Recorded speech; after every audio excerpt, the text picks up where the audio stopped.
Pizza Jaffa's orange grows. Microchips is us. iPhone cameras us. Taco salads us. Vamos us. Olive Garden us. White phosphor us. Sabra Hamas. Hezbollah us. Hello, everybody, and welcome to Bad Hezbollah, the world's most moral podcast, coming at you. Coming at you, not live, edited. Fall back, ladies and gentlemen. That's right. We are heavily edited to avoid trouble. My name is Matt Lieb. I will be your most moral co-host for this podcast. Daniel Mate, your most autumnal and second most moral co-host. Can you believe we're out of summer, Matt? I can't because we're not. We're not, at least not here. Of course, you're in LA. I'm in LA. It's endless hot. Summer. Wasn't I'm that dying. what they say? Yeah, they say it's the endless summer. Endless summer out here. Even in the winter, it's summer. Totally great. I love not having central AC, just a bunch of individual window units, and basically staying in this room the whole time and still dying. Still dying. But anyway, so happy. We have had the most lenient and reasonable summer on the East Coast. You're always bragging about how good the weather is in New York. It's been mild as fuck. It's been I thought mad the weather mild. was It's shitty been out mad there. mild, bro. It's not fair. It's supposed to be bad. That's supposed to be the one reason to not be in New York, and the reason to be in LA. It's like, oh, I got a backyard and it's only 72 degrees, and instead it's a dry heat. Yeah, it's a dry heat. It's not that. No, out here now it's humid, and it's hot, and I can't stand it. Meanwhile, New York is all good. Give us 5 stars and review on all the local podcast apps and stores. Subscribe to our YouTube channel if you're just watching. But first, ask yourself why you haven't subscribed before. Yes, please. If you could, please just, have a deep conversation with yourself and ask yourself why you've decided to be just a leech, a schnorrer, Ask yourself why you. Did someone call me schnorrer? Recognize that? No, I don't. They're Marx Brothers. Duck Soup. Hooray for Colonel Spaulding. Like a song that they sing. Anyway. I really got. It's a shame, but I've never seen all the way through any Marx Brothers movie. I've seen bits and pieces, and I've enjoyed it, and I've been like, wow, that's crazy. Yeah. It's in black and white, but they're doing jokes that my dad does. Yeah. And he's in full color. Yeah. But yeah, no, I need to see that. No, they're the kind of comedians that we clearly owe a debt to, but we just don't quite know exactly what that debt is because we've never watched them. Yeah. I do wonder what the Marx Brothers stance on the state of Israel is. Let's march towards the beginning of this. All right, fine. Thank you, producer Adam. Thank you, producer Adam. Shout out to him. Always keeping us on the right track. Give us 5 stars and review. I already said that. Stand-up comedy, October 13th at the Bell House. Myself, Daniel Mate, Francesca Fiorentini, and more. You can get your tickets right now. It's going to be great. Also, the Ice House in Pasadena, Wednesday, October 1st. Please come out to the Ice House if you are anywhere near the Los Angeles area. Come out, see me, my wife, other people. New World Disorder. It's going to be a great show. Drive cars, see comedy. Laugh. That's right. Buy a drink. Enjoy. Buy drink. Buy 2. There's minimum. We're doing another mailbag episode, and you can submit questions right now, either by emailing us, badhasbar@gmail.com, or a voicemail. You can do that. Google Voice, 747-348-5259. But please just try to be quick. 20-second voicemail, 100-word email. Make it possible for us to actually answer your question. Help us help you. Help us help you. Do that now. This episode is brought to you by Pal Humanity. Pal Humanity was founded by 2 Palestinian physicians who are sisters and is dedicated to serving their community amidst crisis. The charity organizes field medical visits and distributes essential items, including diapers, menstrual and hygiene kits, and infant formula. Their work prioritizes prenatal care, children with special needs, and medication distribution. If you have any money at all and you would like to donate something to a worthy cause, go to palhumanity.com right now. Donate. Do that first and foremost. before, spending $5 a month to, get bonus episodes of this. That's a secondary. So don't do that if you don't have enough money, but please do donate to palhumanity.com. Yeah. But I do want to say, speaking of secondary, if you're considering joining the Patreon, you get a second episode every week. And one thing I've noticed, sometimes the second episodes, they're even longer than the regular ones. Yeah. Not on purpose, but we got some like 2-hour ones on there. Yeah, they go long. They go That's long value. and they go hard. They go super hard. So, we're saying all the things that we can't say on YouTube, like fuck and shit. And we do say those, but other things too. It's really fun. So if you would like to join, please join patreon.com/badassbara. Daniel, what's the spin? Well, last episode I showed the Gray album by Danger Mouse and Jay-Z. That's right. And you know how I like to do like plays on our guests' names, right? Mm-hmm. Well, today there's some Gray content, but I already did Gray. Oh, can't do Gray. Now you got to do Joy. I went with the Joy. Yeah. I went with the Joy. And it turned out I had a lot in my collection with that. So number one, Anita Baker with the album Rapture and the song You Bring Me Joy. Our guest is nodding in the green room. I like that. Hell yeah. Fun fact, if you play a 33 RPM Anita Baker, if you take an Anita Baker 45 and play it at 33, it becomes Michael McDonald. And if you take a Michael McDonald 33 and play it at 45, it becomes Anita Baker. I have heard this. I have heard someone actually do that, and it's true. Yeah. There's apparently an entire division for Joy. And the Joy Division. The Joy Division, a really cheerful band, very joyful. Love Pick them. me up. Yes. Just peppy and, basically Miss Rachel for adults. Absolutely. Ani DeFranco doesn't have a lot on vinyl, but she's got this wonderful, like triple, quadruple live album called Living in Clip, and the song Joyful Girl is on here. Oh. Lovely, lovely song. Fun. Great artist. Prince, the song Private Joy on the album Controversy. Hell yeah. Hell yeah. Lucinda Williams has a song just called Joy on Car Wheels on a Gravel Road. Okay. Stevie Wonder, Joy Inside My Tears. I think this one already might be on the What's the Spin playlist, but I couldn't leave it out. Add it again. Whoever's in charge. And lastly, but not leastly, Bjork, who just took her music off of Spotify in Israel and all the other stream platforms. On this album, Medulla, which is sort of a celebration and exploration of the human voice, featuring it is. Razel, the human beatbox, and Mike Patton of Faith No More, and Tanya Tarak, the Canadian throat singer. Mm-hmm. There is a song called Who Is It? Brackets, Carry Joy on my left, Fear on my right. And if that isn't a great description of our guest's politics and middle name, I don't know what the fuck is. Beautiful. Take it away, Matt. Introduce this woman. That was really great. And also shout out to Bjork. Shout out to that album. That is a all a cappella album. There's no musical instruments, I believe. There's a lot of beatboxing, but it's the human voice entirely. It's so good. And so is our guest. Our guest is so good. You may be confused by that since she hosts a podcast called Bad Faith, but she is intensely good. Ladies and gentlemen and everyone else, welcome to the podcast, Briahna Joy Gray. Thank you, gentlemen. That might be my favorite intro of all time.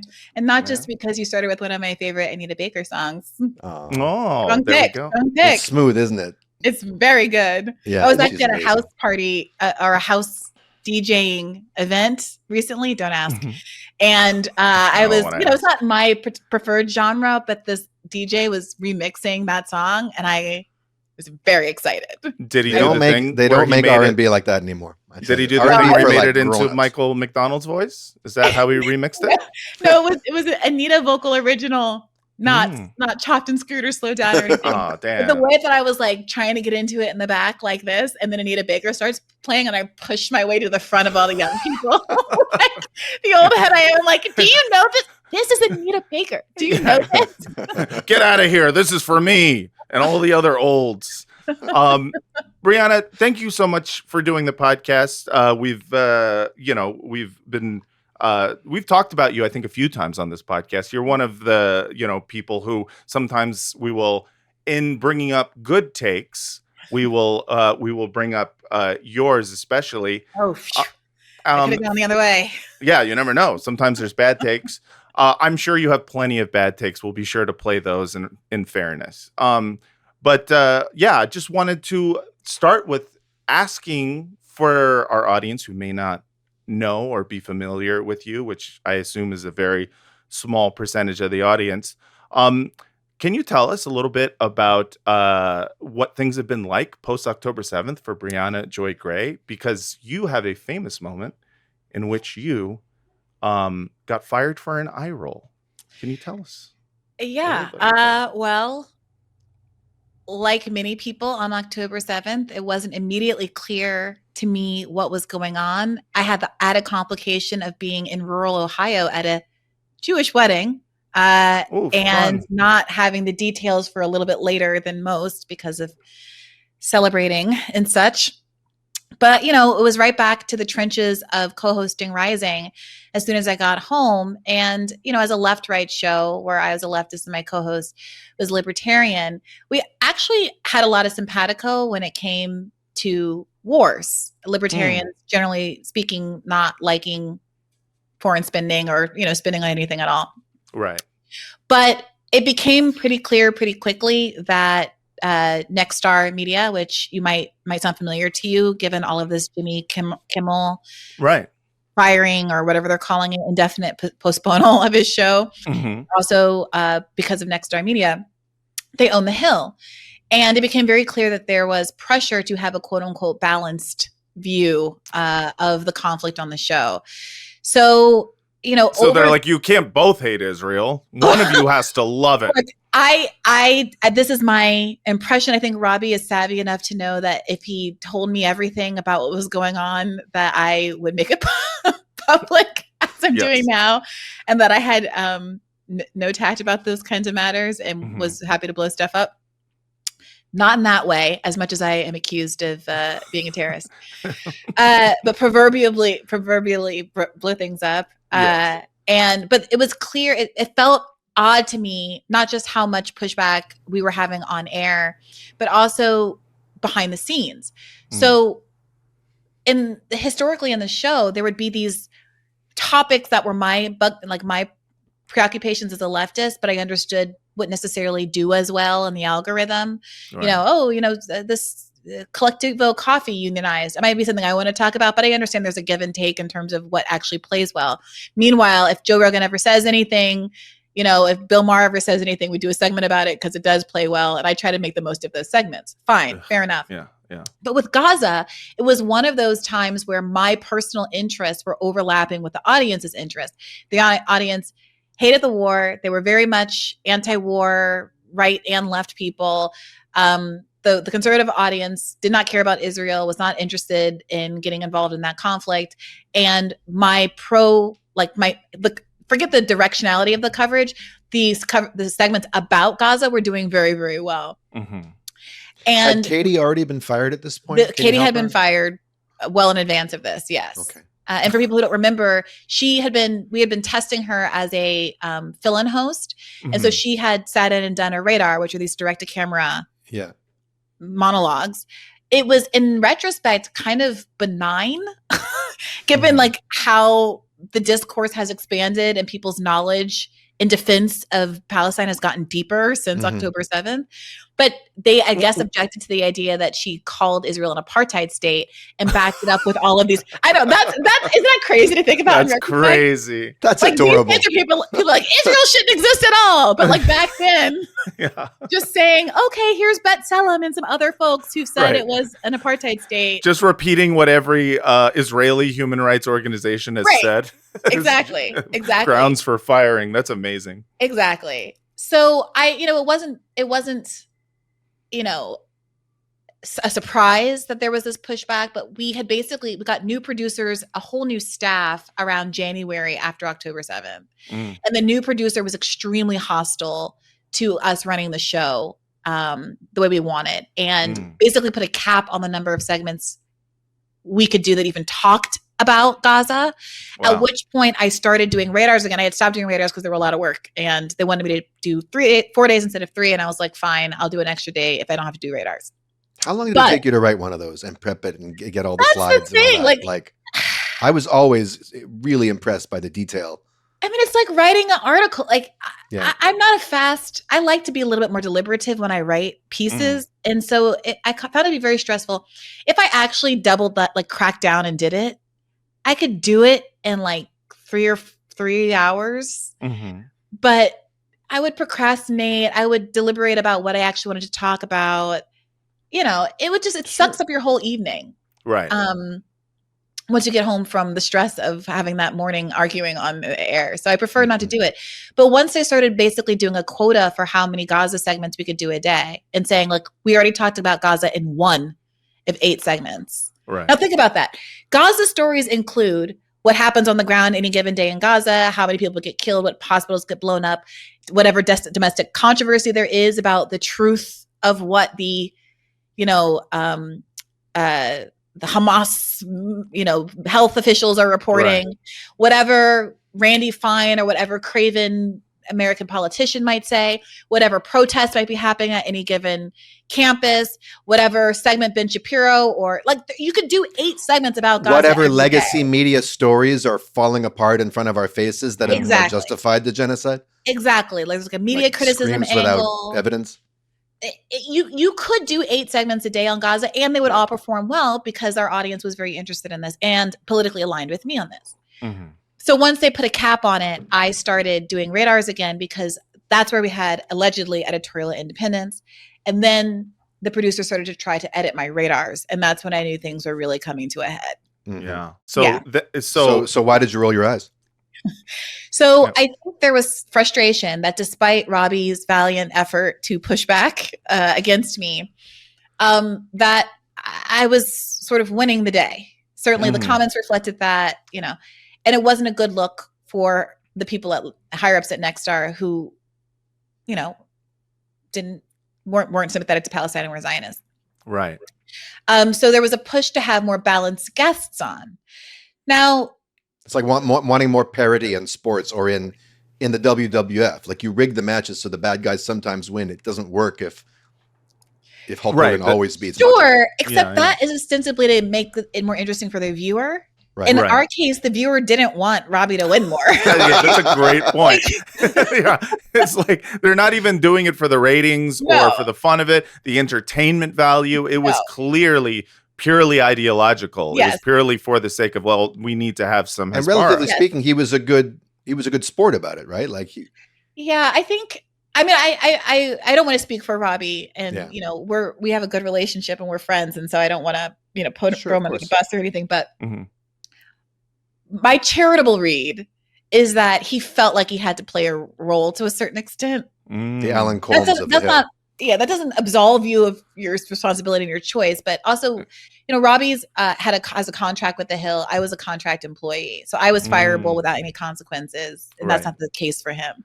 So I think he was always more invested in the success of the show than I.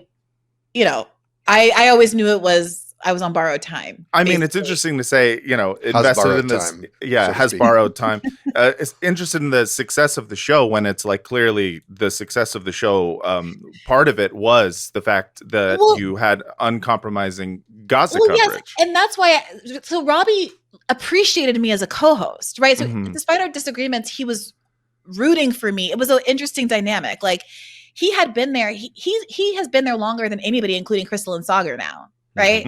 Wow. And he has seen the ebbs and flows of different management, different ownership, different co-hosts. And he knew we had a good thing going.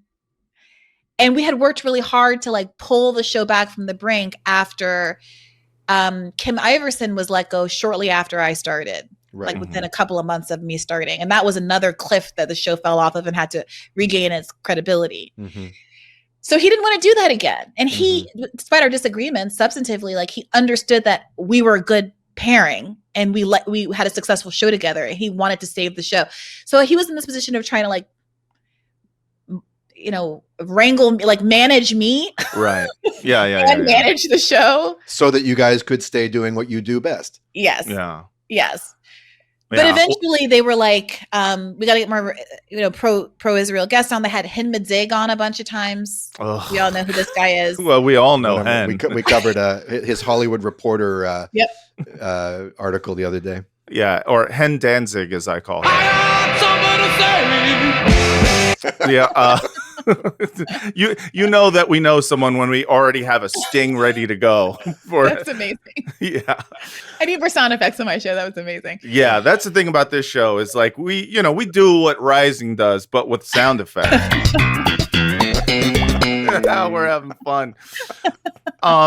So I've always appreciated your candidness when it comes to this issue in particular, and it's interesting hearing about the, I don't know, I guess where the sensitivities laid at some point, early on after October 7th, the fact that you can get fired from it, from Rising after saying that it's an apartheid state or, things like that. It's crazy to see the, I guess sort of like the movement of people's sensitivities. Like now, if someone were to say that Israel's an apartheid state, maybe on CNN, I don't think they'd get fired. They'd just have to explain their position.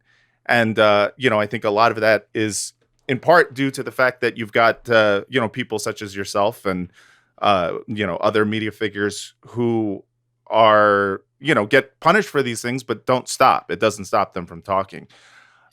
Yeah. To be, thinking back, I mean, when Katie was fired, Katie and I had a long talk off stage, and then she came on my show and we had a long talk on camera about what I should do, whether I should quit also, Yeah. Mm-hmm. like how to best handle this. I was ready to go then, whatever we thought was best.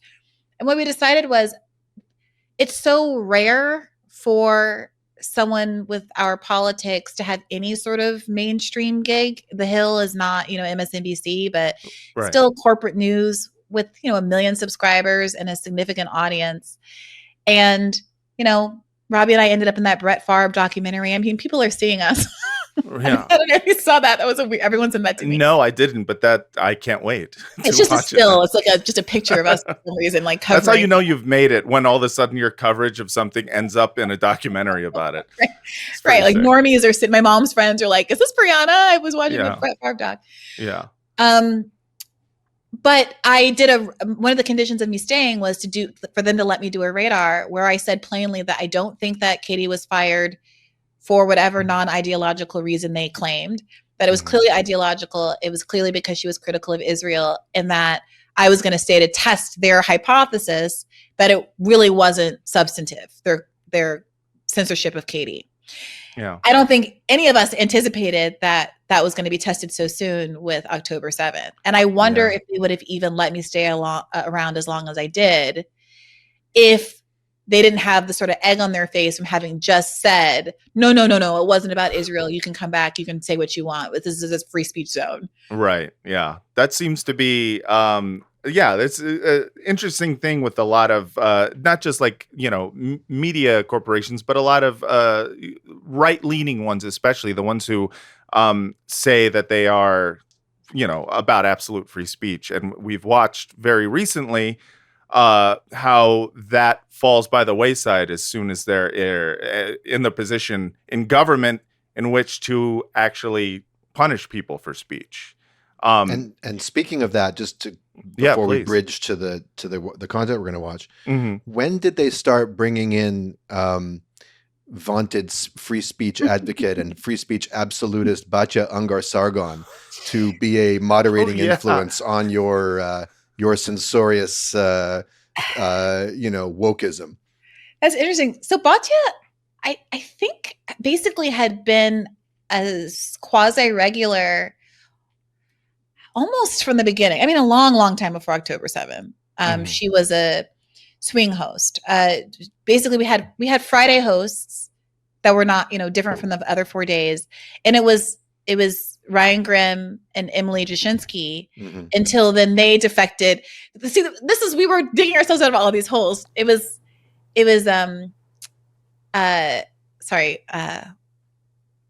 why did I just block her name? I just said her name. Emily Kim Iverson. Sorry. Kim Iverson, who had left. And then when Emily and Ryan left, it felt like everyone was fleeing ship And that was part of what Robbie and I had to dig ourselves back out of. But when they were no longer our reliable Friday hosts, then we were rotating through a bunch of other options. And Katie was being tested as one of those options. And then Batya ended up being, for a while, one of those swing hosts. It is I mean, Batya is one of those people whose career I've been following for over a decade now, just because I watched her go from being the liberal Zionist editor of The Forward to becoming, slowly more and more right wing, to the point where now she is just, a Hezbollah for Israel, specifically for Newsweek now. She writes for Newsweek anytime there's any Israel news. I love it when she takes down the elites. I just love it when she speaks from her scrappy position at the bottom of the social ladder about the tyranny of the educated elite. Yeah, the shtick is kind of crazy. Yeah, I interviewed her for Bad Faith a couple years ago when she wrote her book, which 3/4 of it is solid and good, and she recounts the history of how media has been funded over time and how it shifted from it being funded by sort of penny farthing, right. Working people, to it being funded by advertising and then shifting to more elite interests because of the quality of the advertisers, and then to this kind of billionaire era, is a bad thing. And I think that you can see the root of her, everything is about, what kind of weaponizing the working class in that, because she was telling a true story about how the class politics of consumers were affecting the quality of the news and the focus of the news.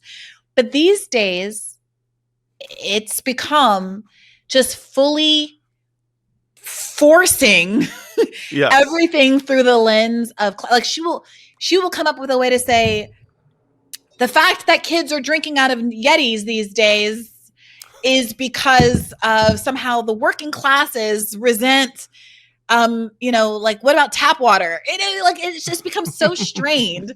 Everything somehow the millionaires are good because Democrats go to college and they eat arugula there. And so the real working class politics is to side with Trump because he drove in a truck once. I mean, it's just... Right.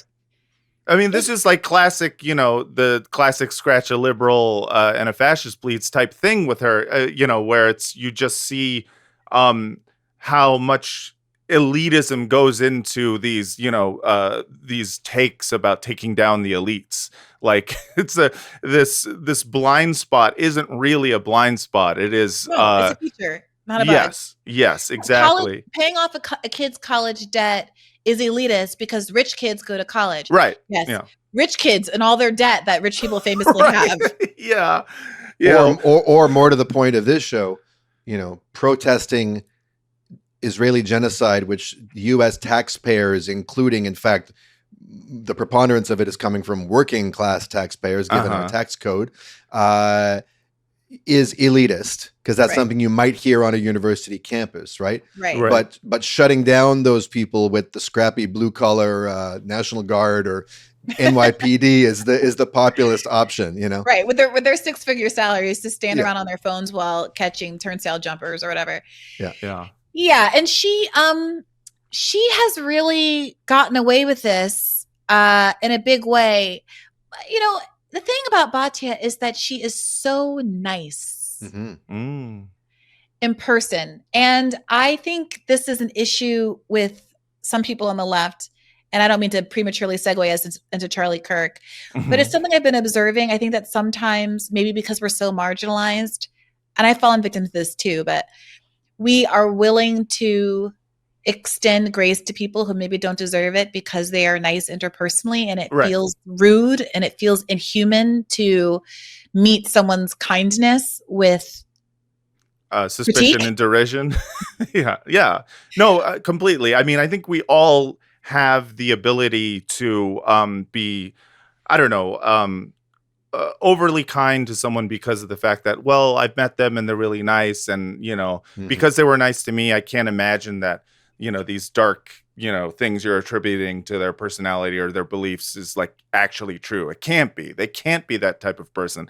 Pretty much October 7th has disavowed me of that entire belief system, because I know so many very nice people who are like, yes, Palestinians brought it on themselves and deserve this. And first of all, Matt, it's disabused, not disavowed. Oh my God! And secondly, thank you. We do that on this podcast, Briahna. We undercut each other constantly. We like to undercut each other, and I just want to say, Daniel, you as someone who's mean, I appreciate that about you, because it means I know your heart.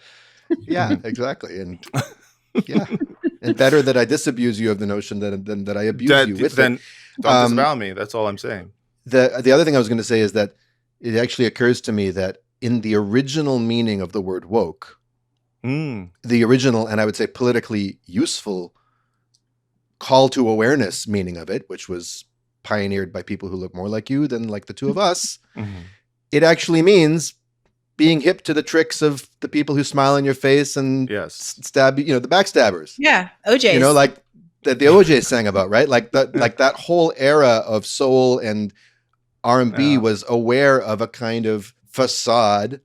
And then there's the material conditions on the ground, and being woke means being aware of who's fucking you while claiming to be your friend. Yeah, and that's what being woke really means. It's not about having the right virtuous politics about everything. It's about being awake.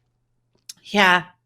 I think about her sometimes, even up until recently, I have found myself sort of avoiding tweeting at her directly, choosing maybe to quote tweet instead, because I would prefer to have a direct confrontation before tweeting at someone. I would prefer to like talk to her on a podcast and tell her what I think as before I, just, I don't know, out of some lingering respect for having an interpersonal relationship.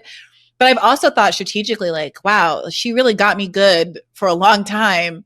Maybe I should just be nicer.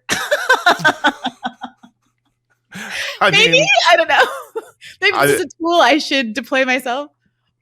I mean, it's possible, but you catch more flies with stevia. Right. It always depends on what the goal is there. But yeah, before, I feel like obviously this is leading to talking about Charlie Kirk, but also we are talking about sort of the way in which, I don't know, it seems like for some people, the money that comes along with sort of, I don't know, like pivoting to right-wing propaganda and whatnot seems to really be apparent when it comes to the topic of Israel. And we have to talk about Matt Taibbi, because this has been one of the, at least for me, one of the most surprising and kind of shocking things is seeing him kind of become someone who's like, I'm going to make it part of my brand, not only to not talk about it, but to piss on anyone who demands of me an opinion on this subject. Yeah. And it seems to all kind of coincide a little bit with the, sucking up to Elon to try to get them Twitter files.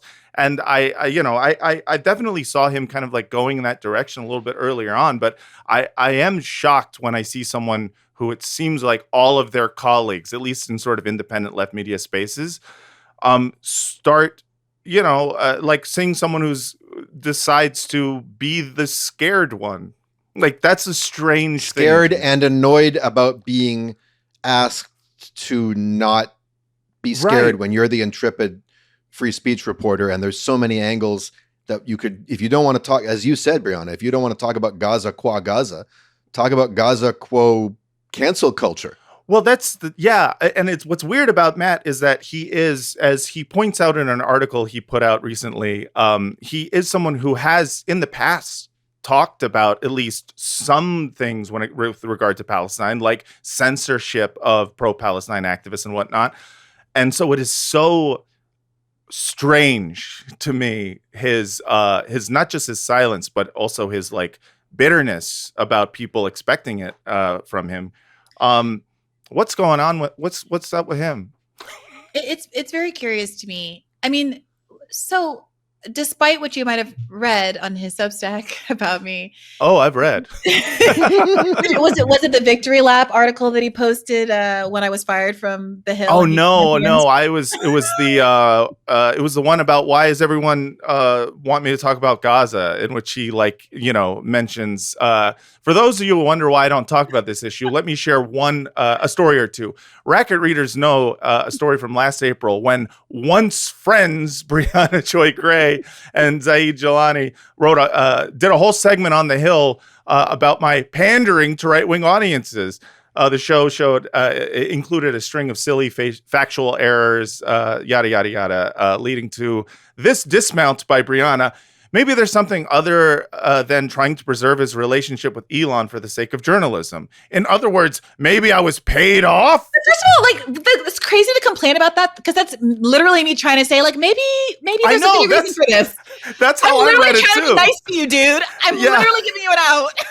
That was the strangest thing. The way in which what he took from that is like, oh, what are you saying? I'm paid off? I was like, no, I think she literally just said, maybe there's something else I don't know about. There's a good reason. What's the whole, can I just say this for the record? Please.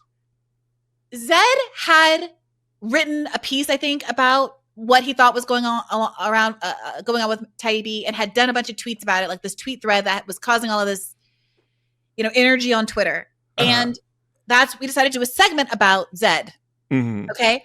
And I think we couldn't get Zed for the first segment, or somehow we ended up talking about it without Zed. Mm-hmm. So because Robbie immediately launches in defending Taibbi and not even entertaining the argument that Zed's made, it falls on me to just moot the argument.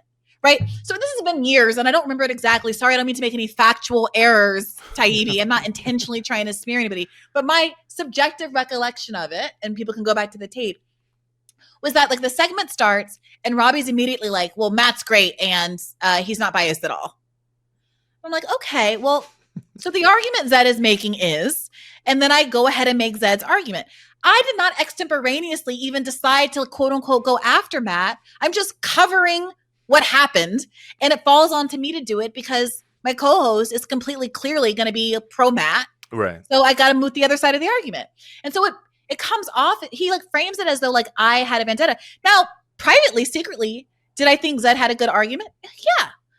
But, the irony of all of this is that Matt was facing a lot of bad faith criticism at the time. Sure. Mm-hmm. And I frankly did feel sort of defensive of him.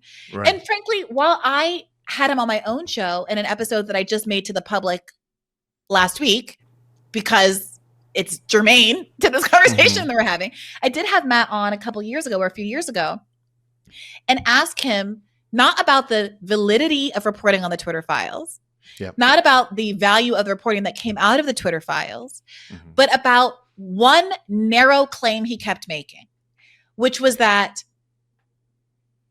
the overwhelming thrust of state censorship on social media companies was against the right.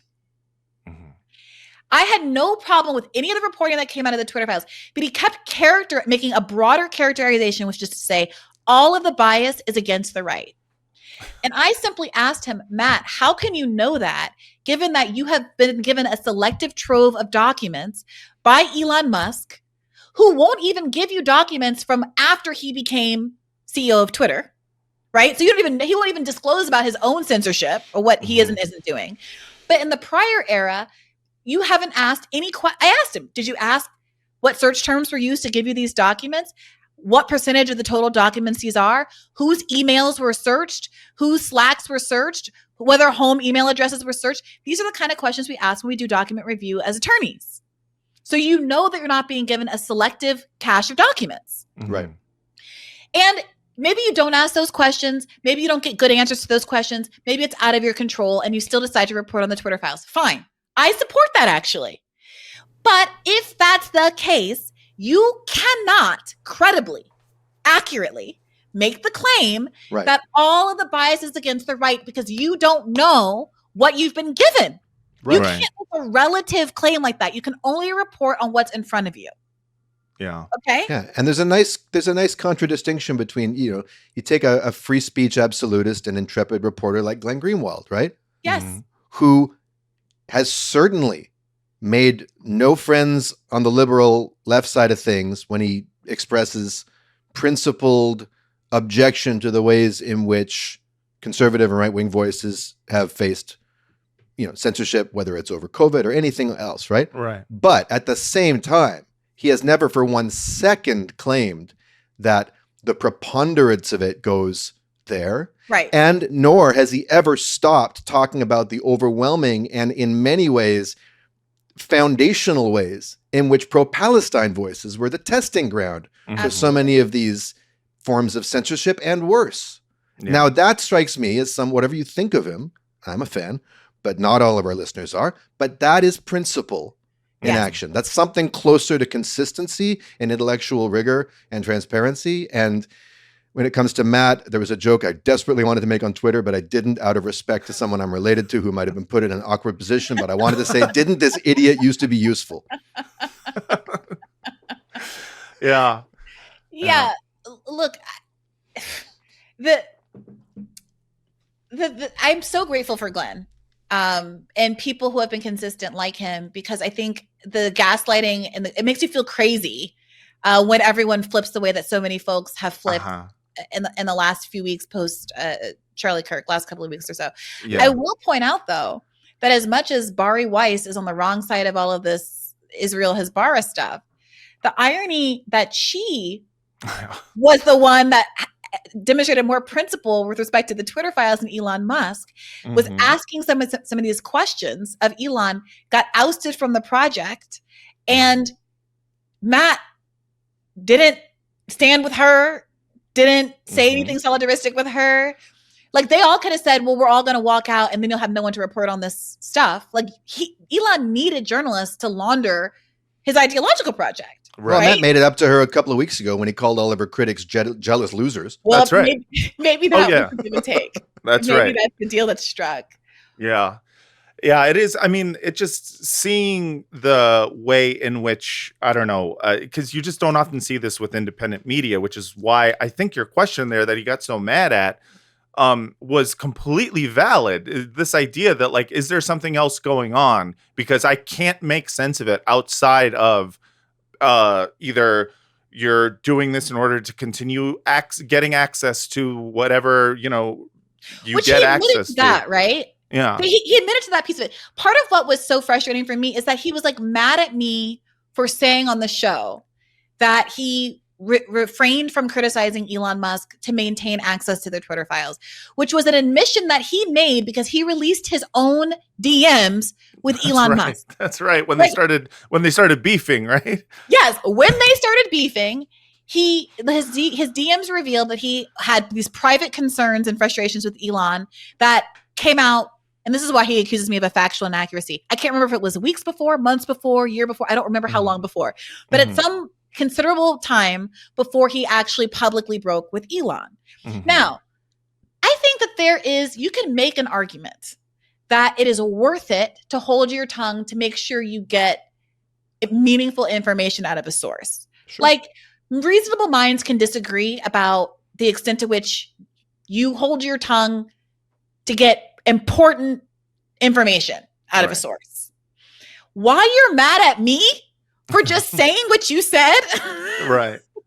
I didn't even really cast judgment. I was like, well, you admitted this. Like, and how do you feel about that now? Do you wish you had spoken out earlier? Like, how are you feeling? Like, I'm just asking you questions about your decision-making process, and you're acting as though I'm trying to personally tar and feather you. No such thing. Yeah. Yeah, it's strange. I mean, it's sort of John Fetterman-like in some weird way. I don't know why he's coming to mind. Yeah, it does but it's feel kind of like, why won't you guys just leave me alone? I said what I said on the floor of the U.S.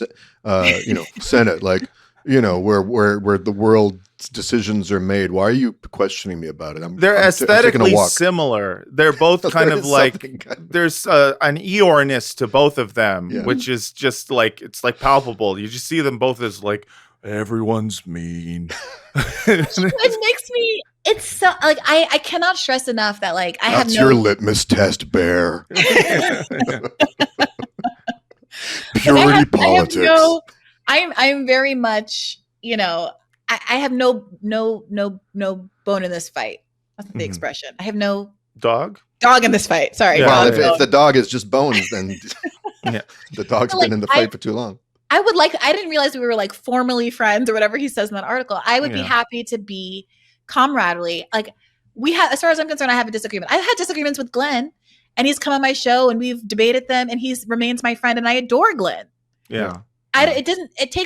Some personalities can handle disagreement. Right. And some personalities, I think, are just a little more sensitive. I don't know what Matt Taibbi's sign is. It's giving water sign. Yeah, he's very quick to deem you #fake friends. And that, I'm sorry. It's. I hope he had a good eclipse last night. Yo, I just Googled it. I know I wasn't supposed to type. I'm sorry. He is in fact a Pisces. Well, there it is. There it is. The proof's in the moon. It's like, geez. It's like this is like having a conversation with my wife. Francesca's always talking about what sign everyone is. I don't know about signs. All right. He's a Pisces too. It doesn't explain anything. In this house, we believe in signs. Daniel, you feel like a Pisces. No. I'm a Libra. I'm turning 50 this coming week. Okay. Aaron is a Pisces. My brother Aaron is a Pisces. Yeah. Mm-hmm. What am I? What do I seem like? Which one? Matt, I have to ask you some questions. Please. And I don't know that we have time for me to do a full analysis. But I'm getting a little. Can you tell me what Fran is? Because that'll be She's a Virgo. Okay, interesting. Very interesting. I could see you as like a. I could see you as like a air sign, like a maybe like I could see you Gemini-ish. I could be. You. I could also. I don't know anything about you. I'm just meeting for the first time. Are you competitive? I guess, yeah. I'll give you a hint. I'm very stubborn. Are you a Taurus? I'm a Taurus. Yeah, that's where I was going with the competitive question. Then I was going to ask you if you like to eat, and I do like to eat. Those are my key-ins for you being a Taurus. Who doesn't like to eat? No, Taurus is like really like. All right. Well, now they're like hedonists. Right, they like to chow down. I do like to, but I thought we all like to chow down. Now I feel like, listen, I just got a gym membership, okay? And I'm going to be in shape very soon. But speaking... My rising's in Taurus, so I empathize. It's fine. Okay. Don't apologize. No apology necessary. We need to take a quick commercial break, but everyone, this is the please... most media and astrologically coded episode of Badass Bar ever. So. Ever, yeah. But everyone stick around, listen to these ads. We'll be right back.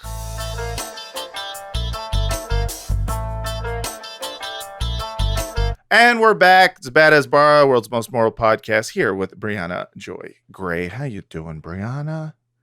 I'm doing very well. Can I tell you how much I enjoy chatting on shows with like co-hosts and panels of people? Because when you have a straight interview show, depending on the guest, you usually just have to kind of stick to the topic, and frolics and detours are frowned upon. Sure. And this is just we get to do whatever we want. We're unable to stick to anything. We are about 80% Vaseline. We stick any topic. There's no adhesive surface. We both have a lot of ADHD, and we like to express it by doing podcasts. That's right. Same. Let me in the club.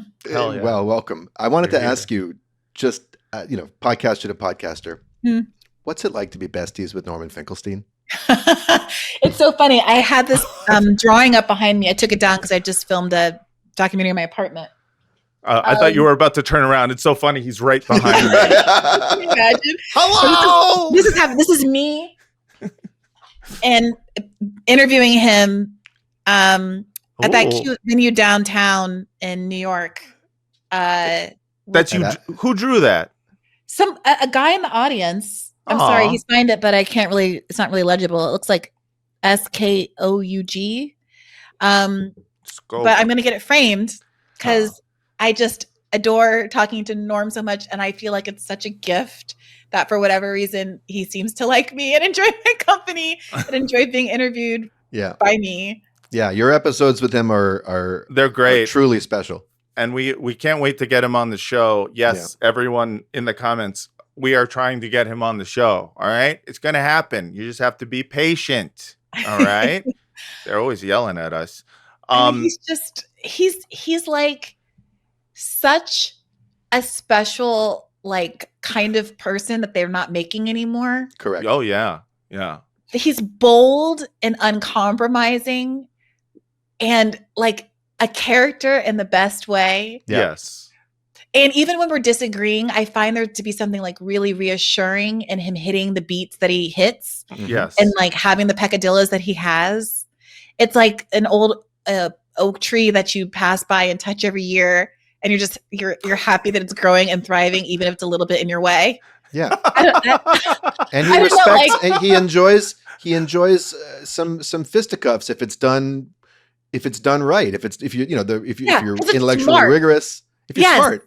That's how I feel about Glenn too. It's like we disagree constantly, but I feel sharpened going up against his blade. And Norm is just like exemplary in that regard. My one time hanging out with Norman, I went for a walk with him on Coney Island. He took me on his daily Gaza perimeter walk, which is, he walks the 5 miles. 5 miles. The Gaza width walk. And it was in the middle of the winter and he's walking barefoot in the sand. And he wanted to go for a run, but I was like, could we just walk instead? And it was one of the most hilarious 3 hours of my life. He's genuinely very funny. Anyway. I started doing 5K every day because of Norm, and now you're reminding me that it's actually 5 miles and not 5K, and I need to step it up. Shit! Yeah. Those are very different. I also learned that the wrong way too. I thought at one point when I was working out, I was doing K instead of miles, and then I realized that's why I'm not losing any weight. Look at you. Yeah. So we promised a little bit of talk about Charlie Kirk, and we need to do it, but we have to start with a segment that I didn't know I was going to start with until I saw the video. We're doing Israel AI. Picture of a lion with an Israeli flag, and a picture of Hamas as an octopus or a bug. I'm Israel High. I'm Israel High. I'm Israel AI. Israel AI. This is a very long sting. It's more of a thud than a sting. Yeah. So there, obviously, we talked a little bit about this last week, but the reactions to Charlie Kirk's assassination have been, myriad. You see them kind of all over the place. And what I have found the most interesting bit has been the need to put his soul into AI and have it live there forever.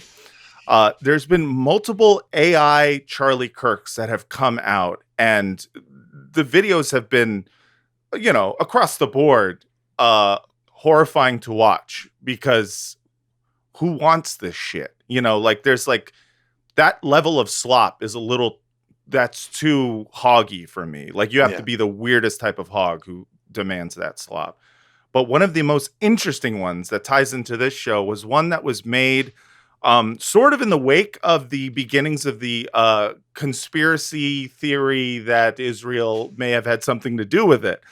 A conspiracy theory that, much more than other conspiracy theories, was fortified and established by its denials. Yes.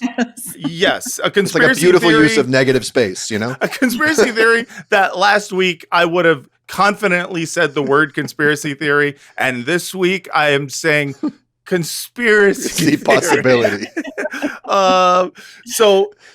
This is one of the weirdest things I have ever seen. Here is Charlie Kirk AI'd and a split screen with someone crying while watching it. Here we go.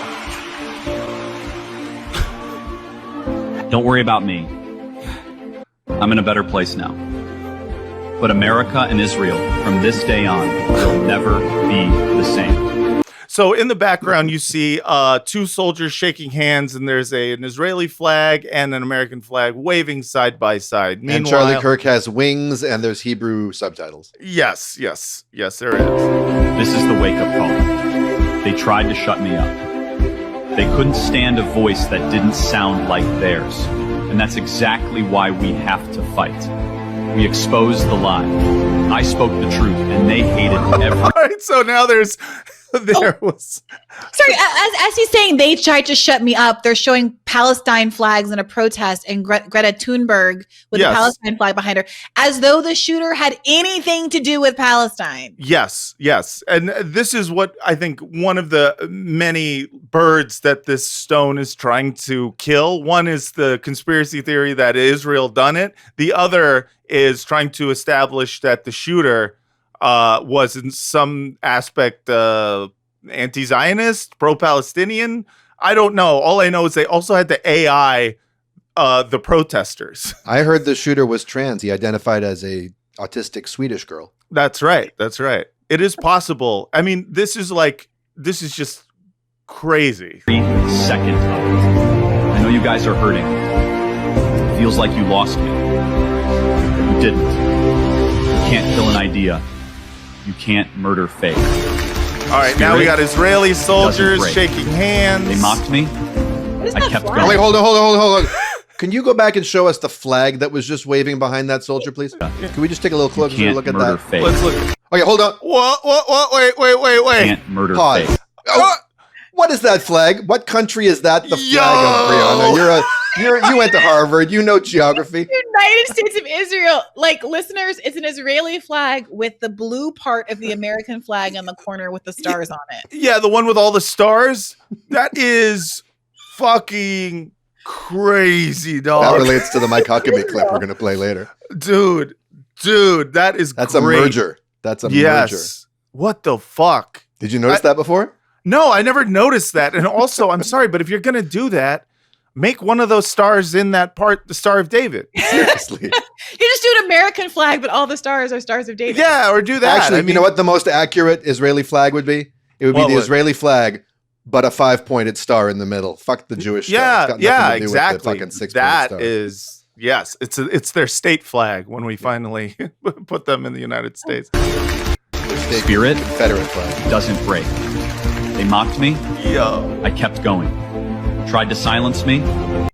All right. So I love the tried to silence me is a room full of, I assume, leftists. They're all wearing masks, because they believe COVID is real, and they're holding signs, and they're all on the internet. I assume mocking him on Twitter. I spoke loud. Justice. Yeah, it just says justice on there. All right, you guys, my name is so-and-so. Pronouns are this and that. We're having a mock party tonight. Mocking party. We're going to get together and put masks on and wave placards, and we're just going to mock Charlie Kirk on the internet. Who's coming? Who's in? Oh my God. They warned me. No way. Truth's worth the price every single time. America was built on faith. This whole time, what's his other arm doing? Why is it holding his bathrobe closed? I feel like he's about to like flash. He's got a gun, I think. It's a Gen Z. That's what's so weird about this. I think this is like a Gen Z, like it's or Gen Alpha thing where they do this thing where they like point to their like crook of their other elbow. I don't know why. I didn't know 40, that. But it's a thing that people like the kids do where they like do this gesture in videos all the time. And I feel like that's what they have Charlie Kirk, who was a grown 31-year-old man. Yeah, 31. Yeah. Doing. It's a very weird choice. That is weird. I did not even know that. On freedom, on family. Same with Israel. Standing tall, fighting back, never backing down. That's our bond. That's our story. Here's the thing. Those who tried to scare me only made me stronger. I'm sorry. Just if you're watching the video, they AI'd a protest, and for some reason all the AI people are waving. It's very strange. Who tried to silence me proved I was right. So I'm asking you, don't go quiet. Don't bend. Don't give in. America needs you. Israel needs you. I mean, listen, I can't watch any more of this for fear of my brain melting. But I mean, strange to me that the focus of that video is Israel so much. I mean, it is very, very clear to me that like they're fighting a little bit of Hezbollah, or like they're doing Hezbollah to fight the idea that maybe they had something to do with the death of Charlie Kirk, which is a theory that I was not promoting after it happened, because I was like, unless you have evidence of this, we're just doing the thing where we're blaming Israel. And also, what's the likelihood that Israel would cause in the same century 2 world-changing cataclysmic events? You know what I'm saying? Right, exactly. On foreign soil. You know, what, like, exactly. Whoops, did I say that? No, no. Yes, no, but a lot of people have said a lot of people have said that they are responsible for, obviously January 6th. So, and we can't prove otherwise. But yeah, it has been interesting to watch the ways in which Charlie Kirk's death has been used by, I think, like a multitude of different people in order to whitewash, either whitewash him or whitewash whatever weird project they have. They're using him posthumously as a puppet for their own purposes.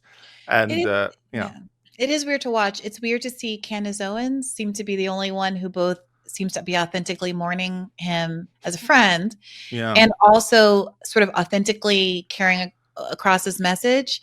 So she keeps pointing out that she doesn't think that the speech infringements that are being executed by Larry Ellison and the takeover of, CBS and the censorship of Jimmy Kimmel and all of that are right and good, or things that he would have supported. Now, I don't know if he would have supported them or not. Many a free speech advocate has turned tail and flipped in this moment. Yeah. But she seems to at least be using the evidence of his old tweets and stuff in a way that's congruent with his old tweets and stuff, and like kind of holding the line. Yeah. And all of this other stuff, I mean, look, I certainly was not a friend of Charlie Kirk, and it's not for me to be sort of precious about how his memory is handled. But I'll just in fact, you've been one of the most caustic memorializers of him that I've seen. Like you just have no truck with the Ezra Klein fucking. Oh, no, but the irony of that is, like, I was tweeting about Ezra Klein. It's not even tweeting about Charlie Kirk.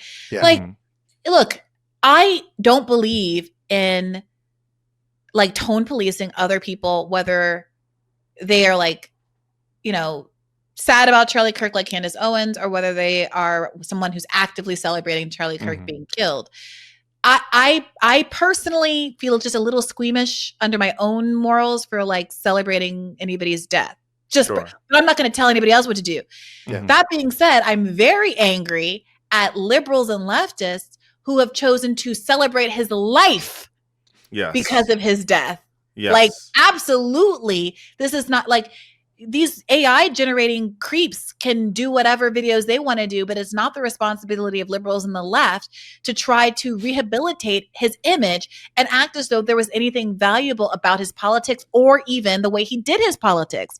He was not some debate genius. He explicitly went out, argued with a bunch of 18-year-olds, chopped up the videos to make himself look good, and used that to propagandize on the internet. I love the framing, though, that they have for it, which is like he went to a place where people should have their ideas challenged and challenge their ideas. I was like, he went to the nearest barrel and made content out of shooting the fish. This is not what are you talking about? Like, people are pretending as if Turning Point wasn't a content mill. Yes. For, TikTok and for all the other short form video, like that, it didn't exist explicitly to make videos of libs getting owned. Like, let's not pretend that this was him exercising free speech in a way that was principled. Matt, owned wasn't the only verb in those. That's true. Clip titles: disemboweled, destroyed, eviscerated, destroyed, obliterated, annihilated, genocided. Yeah. Charlie Kirk absolutely holocausts this trans non-binary freak. Yeah, exactly. And by the way, he lied so often in his debates. He made up facts. He misrepresented the truth. Yes. And on the occasional, and by the way, in Turning Point USA, Ezra Klein, one of the more grievous aspects of his piece was that he said, like, he worked his way up into this empire. Like, he hustled his way into this media empire. No, he was recruited as an 18-year-old by a bunch of billionaires who gave him money to do this job. Yes. Like, literally anyone could have been given millions of dollars to prop up a camera crew on a college campus and get enough clips to make themselves look good. Just to be clear, Briahna Joy Gray, live on our podcast right now, you are in fact knocking the hustle. I am knocking the hustle for sure. And on the rare occasion that he actually debated someone who was informed and, he was past puberty, he got his ass handed to him. Yes. You know, like I found it, I gotta say, kind of disrespectful to see some people on the left doing some of this. Like, he was nice to me and he was good at debate. We have to respect his fundamental skills in this area. When I was like, he debated me and he wasn't good. Yeah. And it's embarrassing that you're going out of your way to compliment him when he was very stupid and very wrong. And also, I did not feel like he was kind to me, perhaps because he believes that Black women are not intellectually fit to be in the public sphere, and came to me with that attitude. And maybe he didn't come to you with that attitude. Right. You're not one of the groups he was trying to purge off of the planet. It's really interesting to see like that type of whitewashing to me, but done by liberals. And it's so clearly about it's so clearly about self-preservation, because they want to be seen as, like, you know, someone who isn't celebrating. Yes, I'm mature. I'm the mature adult in the room. And also, they are afraid of being killed. So Ezra Klein says this. He admits it at the end of his piece. Like, I see myself in Ezra. We're both doing the same in Charlie. We're both doing the same job.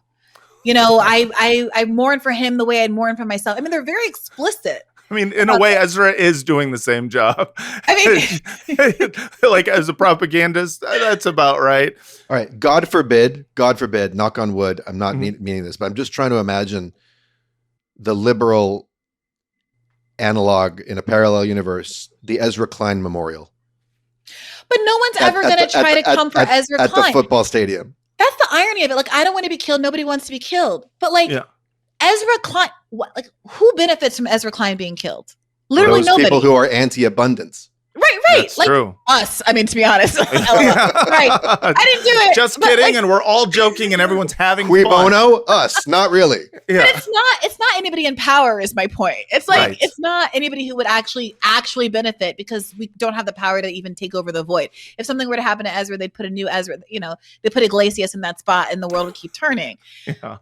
But like, the idea that he is threatening enough to centers of power to have a target on his back is so naive. Sure. And, like, self-inflated sense of importance. Yeah, but I also think that, like, there's something there to be said about, like, you know, Charlie Kirk also not being, whether or not, you know, someone is important enough is, I don't know. To me, I look at it more like, listen, unless you are subscribing to the theory that possibly he was killed for the things he was saying. Well, yes. Yeah, I mean, but it starts to point in that direction for that reason. Of course, yes. And so that, to me, is the open-ended question that, again, I was not someone who thought was, you know, something we should take seriously until I saw the fourth video of Benjamin Netanyahu disavowing or denying it. It's have you like, guys, you know, Bernie made me black. Now it's like, Israel made me tinfoil hatted. Yeah, dude. But, like, so here is Netanyahu doing, this is, the fourth or fifth time I've seen him publicly talk about how he didn't do it. Joseph Goebbels, the Nazi propaganda lie. Oh, sorry. Starting with Goebbels is always great. It's great. Maybe it's like him talking to his Alexa. It's called Joseph Goebbels. Joseph Goebbels, lights on. Joseph Goebbels, the Nazi propaganda minister. If I ever own a pet turkey, I'm going to call it Joseph Gobbles. Oh, that's a great name. Said that the bigger the lie, the faster it will spread. That's not what he said. The bigger the lie, the more people will believe it. And you know who else said that? Who? Bunk Moreland. Oh, he did. That's right. Shout out to The Wire. He has fabricated a monstrous big lie that Israel had something to do with Charlie Kirk's horrific murder. This is insane. It is false. It is outrageous. Charlie Kirk was a giant, a once-in-a-century talent who defended freedom. Well, you are from the land of David. That's true. And someone had to take the giant down. By the way, for listeners, he blinks every time he lies. Oh, interesting. He's got to tell. We got to watch it. We got to see it. Something to do with Charlie Kirk's horrific murder. This is insane. Oh, as the phrase goes, if I'm Zion, I'm lying. So, I mean, he goes on to talk about how great Charlie Kirk was, a great friend of Israel. The Holy Land is so important to my life, it pains me to see support for Israel slip away. Now, if Charlie disagreed with a policy of mine or a decision here and there, not only did I not mind, I welcomed it. This is the essence of Charlie. This is the essence of a free country. It's exactly what Charlie stood for. I'm sorry, but Essence of Charlie is BB's new perfume. Yeah. This is such a crazy. It's This is so such crazy. a crazy video to put out. You're leading a country in the middle of a genocide, and Yes. you're taking the time to record a I doth protest too much video. Yes. This is like OJ's like if I did it book. If I did it, yeah. But if he just kept writing them, like if he made it a series of books called "If I Did It" Part 2, Super didn't do it this time. Like, it is totally insane to me to like give this air at all. If it's as insane as it, and I'll say on its fucking merits, initially I was like, this is just a conspiracy theory people are putting out there. People are mad at Israel, and let's be honest, we wouldn't put it past them. You don't put the oxygen on the fire. That's the weirdest thing to do. Like in the detective story and the cop, the whodunit, right? Yeah. They'll visit the real killer in one of the first interviews, and it'll be very innocuous and very friendly or whatever, right? And then they move on to all of the other red herrings and whatever, right? And it's only at the very end that the killer will come back around. The killer has the good sense to disappear. In this detective movie, right? Or this Law and Order episode, the cops come to they interview them. It's very perfunctory. They go away, and then every single time they're trying to interview someone else, the actual killer's banging on the window, being like, you remember me? I didn't do it. Still not me. I'm going to be in every scene, but I just want you to know I had nothing to do with it. Yeah. I sent you an email. You didn't reply, so I texted. I mean, I haven't had Max on to talk about his reporting yet. Hopefully I get him on this week. So I haven't actually done a deep dive because I've just been waiting to, I know I'm going to have to do it for the podcast. But I similarly went from,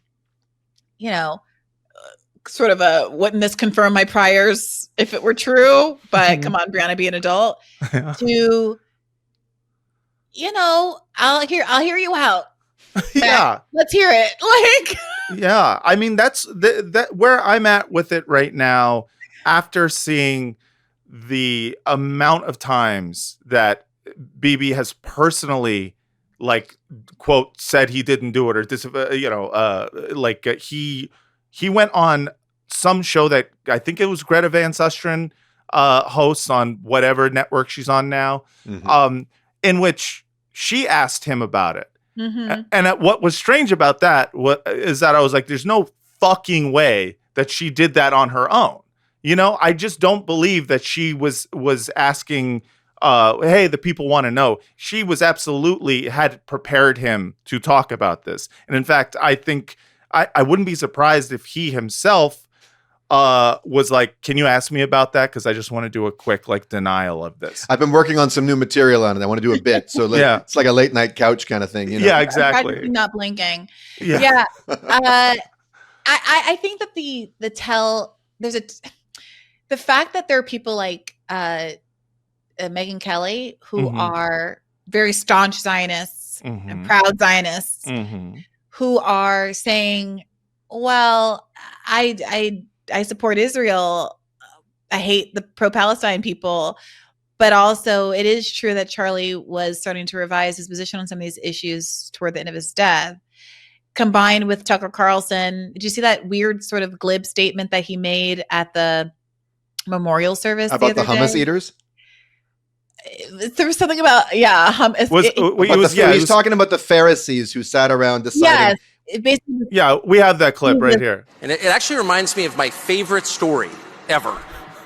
So it's about 2,000 years ago in Jerusalem, and Jesus shows up and he starts talking about the people in power, and he starts doing the worst thing that you can do, which is telling the truth about people, and they hate it, and they just go bonkers. They hate it, and they become obsessed with making him stop. This guy, and lo, bonkers they went.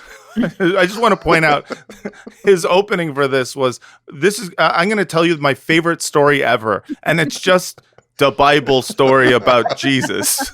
So this takes place about 2,000 years ago. Yeah, I was just like, do you really Stop have me to if you've open heard with this this one is my before. favorite story? Come on. Like, you haven't read any Lord of the Rings? It's got to stop talking. We've got to shut this guy up. And I can just sort of picture the scene in a lamplit room with a bunch of guys sitting around eating hummus, thinking about what do we do about this guy. Eating what? I'm sorry. Eating what now? Like, eating hummus is great. But the best part of it, for me, I mean, is the way that every fucking Zionist in the world was like, we resemble that remark, because to them, hummus equals Jews. Right, exactly. Yeah, exactly. Right, like they can't not do the thing of like, you know how Jeremy Kaplowitz has that bit of like, we need to stop identifying ourselves as science fiction goblins. Like, yeah, like every time like a new Star Wars movie comes out and there's like a Watto, Jews are like, that's clearly us. And Yeah, it's like, that's no one me. else said that. right. Yeah. We need to stop resembling these remarks. Hummus, I don't know, sounds to me like he's talking about the region.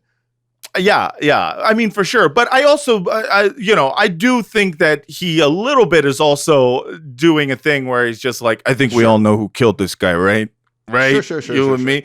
The question is it like, oh, he's saying, all the Jews of the world are responsible for it, or if he's just talking about Israel, and whether or not parsing that even fucking matters, who knows? But like, and I don't think he minds ambiguity. trolling.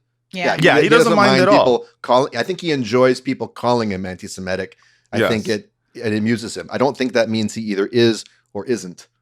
Yeah, but it is definitely a funny choice of finger food, I suppose. By telling the truth about us, we must make him stop talking. And there's always one guy with the bright idea, and I can just hear him say, I've got an idea, why don't we just kill him? That'll shut him up. That'll fix the problem. Oh, God. I assume was getting laughs before that, but after the laugh, I'm just like, oh, It's so, like, don't make crowd. me have compassion for Charlie Kirk.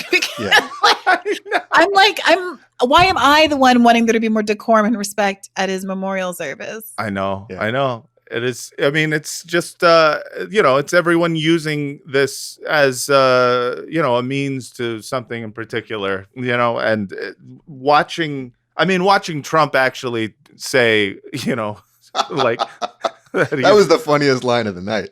Oh yeah. Do we have that? Hold on. When he said, go ahead. He says, Charlie was he was a good Christian. He was a man of God.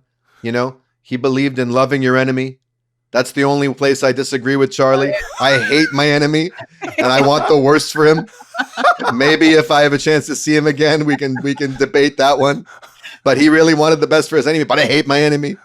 Yeah, he's like so funny. Unfortunately, He's very funny. I know. Funniest fascist in history. Yeah. I think that there just should have been a petition to get Donald Trump a TV show again. Completely. Like put him on network TV. Like get him out of politics. Yes. Give him the Wendy Williams show. The opening was right there. Yes. Did you ever see him on the Wendy Williams show? Yes, he was fantastic. Exemplary. Like, he was extraordinary. I've He never can actually seen. be quite strangely warm in those scenarios. Yes. Yeah. He's in his element. He has he's got this like catty bitch diva personality Yes. where he's like a girl's girl. Like Yes. he's like, honey, leave him. It is just such a shame. It's such That a shame. couch with that table not working. Yeah. He should have been doing bitchy red carpet interviews at Yes. the fucking Emmys, at the Tonys. That's where he belonged. And if anyone could have helped him get there, if he needed it, it would have been Bill and Hillary Clinton. Instead, they decided to turn him into a Pied Piper. They fucked it up. They fucked it Agreed. all up. But yeah, you've got all of this Charlie Kirk shit going on. Meanwhile, it's just like, you're seeing things like Jimmy Kimmel getting pulled off the air and, people freaking out about it. And to be honest, like at least I'm in LA, I'm in comedy. So I know a lot of people who work on that show in particular. Mhm. And, I think one of the main gripes about it is the fact that they didn't even choose a joke to say this is the reason why we're doing it. They literally just got threatened by the FCC, and they essentially made up a reason to get rid. Yeah, that's of been him. really pissing me off because again, all of these liberals who want to be first to like bow to fascism are rushing to be like, yeah, he downplayed. I think it was of the Vox guy. Who's the number one Vox guy at this point? It's not Ezra anymore, right? Not So Ezra. Who's the new Vox man? The remaining Vox guy. I'll figure it out. Anyway, he was like he downplayed he accused the right. He was wrong. He was factually incorrect in accusing the right of being responsible for the attack. Now, I have no interest. I don't have any like sympathy for Jimmy Kimmel. I have no interest in like running cover for him. But as a factual matter, the joke that they are pointing to, he does not say the right did it. He accurately says the right was rushing to blame it on the left immediately and without evidence. Yes. That is true. Now, whatever ends up being the case is the case. But it is undeniable that his statement, which is that the right was trying to point fingers at the left immediately and pin this on the left, is in fact true. Yeah. And you know, if it's borne out too, the fact that they canned them over it because of the fact that he's like, they were so quick to blame the left on it that they are blaming him for blaming the right, or saying that he blamed the right when he did not. He's not at all doing it. He's saying this is what you guys are doing. And, what we're supposed to be offended by is the fact that people keep saying, oh, he spread misinformation. And it's so funny watching the type of person who say that, because they are the ones who did nothing but talk about how the phrase spreading misinformation has been abused in order to censor. And now they're saying that. I mean, it's just, you can't write anything more perfect than that. 100%. Yeah. That's why I'm so grateful for the Glenn Greenwalds of the world, because hypocrisy trolling is like, it's so boring. Like, yes, this side, that side, what about us? Blah, blah, blah, blah. But like, I think I would be going literally insane in this moment if there weren't a few consistent people left in the world who actually cared about it when it was happening to Republicans. And then, there was the stuff. There was this is the thing about Matt Taibbi. It's just so frustrating. I was with him about, pulling the Hunter Biden laptop story off of Twitter. Like, yeah, that was whack. Like I'm with you on the Russiagate stuff, as most people on the left were, because they tried to Russiagate Bernie too. Right. Like they weren't with them enough. They fell into it a lot. And relatives of mine who went deep into it got completely sidelined and ignored. Right. Or worse. Yeah, of course. And so like it's very frustrating to be like a 95% agreement with someone and then feel like, oh, it was fidelity to the end of days, or none of it counted. Or you're gonna like put me in the same camp as some lib who was like celebrating the IRS being sent to your door to intimidate you. Like, especially when that 90 or 95% was about a universal principle, supposedly. And then when you hold fast to that principle past the point when they're not, or you have the temerity to point it out or question it, it's that, fake friends thing, or why is everybody always picking on me? Yeah. I mean, it definitely is, if the last 2 years have taught us anything, it's that that 5%, is always really, I don't know, it outweighs that 95 in a way that always is surprising, because especially if they're principled, especially if you've only been able to identify them by the principles in which they stand for. Yes, exactly. That's what really, I think, shocks a lot of people. Speaking of which, we need to talk about, first and foremost, I wanted to show this earlier on, but we just got into it so much. But Mike, I think it was Nate Silver, by the way. Oh, it was Nate Silver. Box guy, but it was Nate Silver who did the tweet that I'm thinking of. Yeah, the probabilities are very good that they're very high that it was Nate Silver. Yes. Smart money's on Nate Silver. Yeah. But Mike Huckabee recently was speaking to, I don't know, a group of people. And there's a couple clips I want to play. One is every time this happens, I get my Twitter blown up by people who are like, hey, they're doing the theme song. Mike Huckabee recently is speaking to a large group of people, did the theme song to Bara. The land of Israel is truly a friend of America in so many ways. It's not just military and intelligence. It's not just the technology that we enjoy. If you enjoy car navigation back home, thank Israel for that. Us. If you enjoy having a cell phone, thank Israel for that. Us. If you've had a family member that has had robotic surgery or that swallowed the little pill that went down into their intestines and let the doctor see inside of them, thank Israel for that. Oh, good. It's always good to know that Israel's got cameras inside my body. Also, the idea iPhone cameras, us. Robots inside our colons, us. The idea that these inventions would have just been done by like American, like that same Israeli guy would have just been a guy from Philly. Right. Yeah. What are we doing? Yeah. Those are just some of their creations and inventions. Some of them are a little more practical and maybe more pleasant, like cherry tomatoes and seedless watermelon, for example. Lies. Israel They're still doing cherry tomatoes us. I can't fucking gives believe us as much as we give them. And a lot. Does it? But yes, so him Not for the cherry tomato boy plot line. And Nathan Fielder, they're still, or not the Nathan Fielder show, but his show with Emma Stone. You know what I'm talking about? I never got to see that one. That was you don't know what a cherry tomato boy is, then, huh? No, I don't. But I would like to know if it relates the audience to will Israel tell you in some way. But yeah, so I don't know, who he's speaking to, what this audience is, but he is doing this speech, and at one point he brings up a reason why he talks about Israel so much, why he cares so much about Israel. And it has got to be one of the most revealing analogies I've ever seen. Here's Mike Huckabee continuing talking about his love for Israel. It may sound a little bit this afternoon as if I'm almost speaking on behalf of Israel rather than the U.S., but I want to explain. It does seem that way. But Excuse me, sorry, folks. Briahna just took a rather sardonic sip from her thermos. Where are the higher ups? yeah, there was a sip and an eye roll, I believe. The lips were pursed.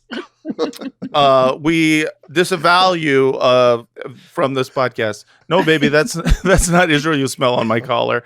All right, here he is. That part of my advocacy in our relationship is because if you came to my house tonight for dinner, and you came in and you said, oh, Mike, we like you. We really think the world of you. We just enjoy being with you. We're so excited to be here with you and have dinner with you. But your wife, we can't stand her. We don't like her a bit. I hope she's not going to be at the table. But your wife has been killing lots of children in the neighborhood. And we don't like her one bit for that. Say, well, she will be, you won't be, get out. Because we are married to Israel. Insult my partner. I'm sorry, Once a week, Israel our wife lets us fuck her through a hole What the fuck? in a UN human rights. Wait, I'm sorry. report. When did we marry Israel? Yeah. I missed the ceremony. The being like, oh no, for those of you who don't understand why I love Israel so much, Israel is my wife. That is fucking intolerable. I'm sorry, but that is the stupidest thing. Our mother always wanted us to settle down with a nice Jewish country. Yeah. Oh my God. So we can have Judeo-Christian babies. That's right, because the babies on the mother's side will be mostly Jewish, but they'll also be Christian. That is fucking crazy. Oh, that's very funny. I like to sit there in front of people and going like, you guys, I get it. There's suspicion all around of why I always talk about Israel. Have you ever considered the fact that maybe I'm fucking her? Have you considered I love her and she's hot? There's not something weird going on. I let her kill kids because she's fucking hot. Unbelievable.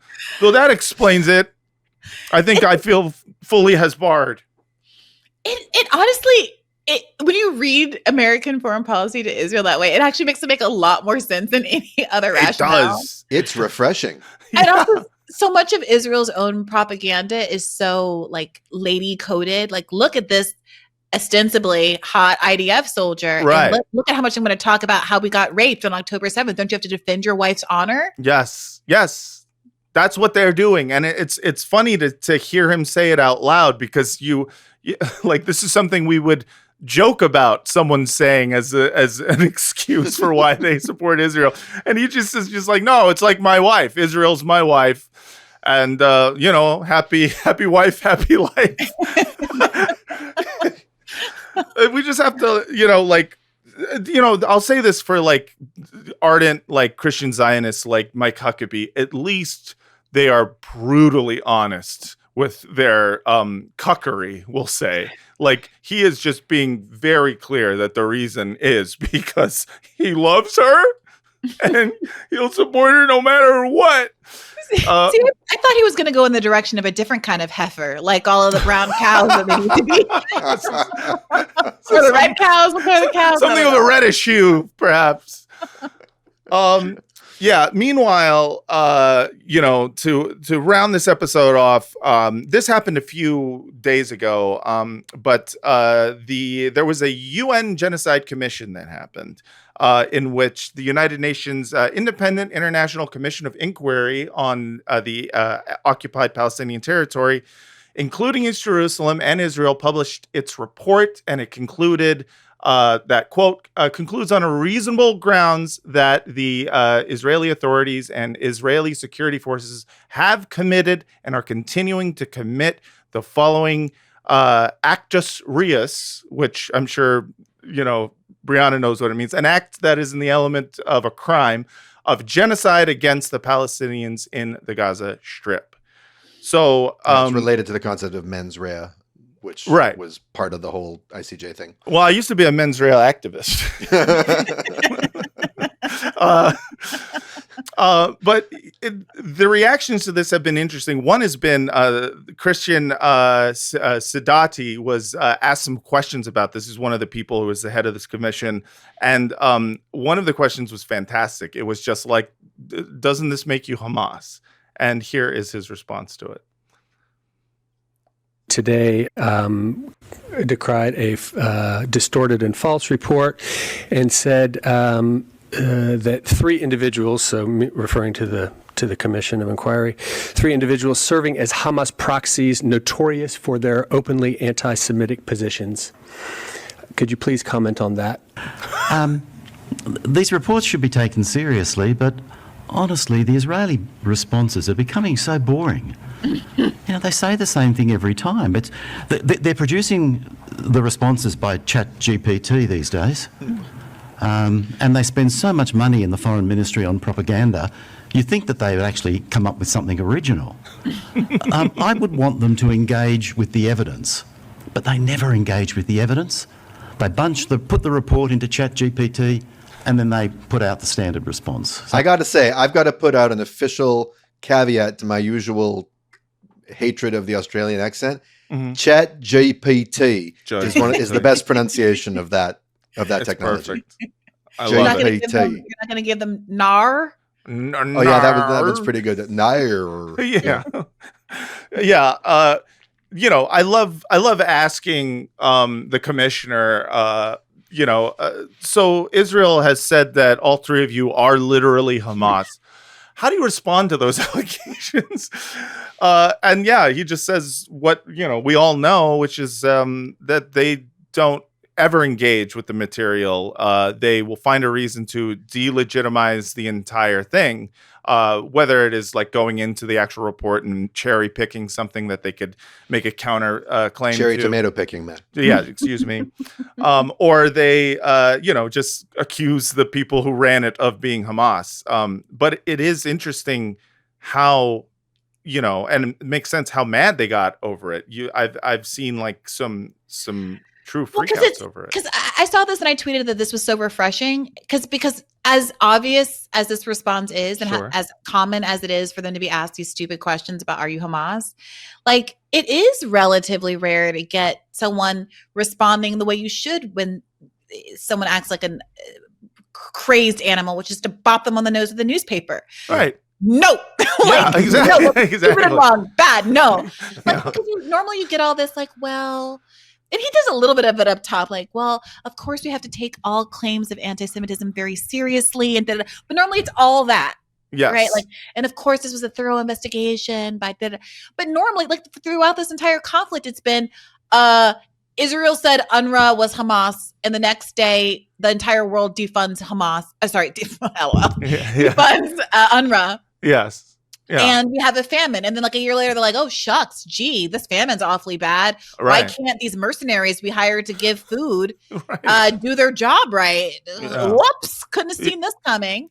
Right. And so we've been all like subjected to this rigmarole that's like feigned idiocy and that's covering up for the entire international community just doing Israel's bidding. Yeah. Or the leaders of the international community, I should say, the people who control international consensus doing whatever Israel says, while the rest of the world just stands by and watches, relatively powerless. And for once, it seems like this Australian guy has had enough of it.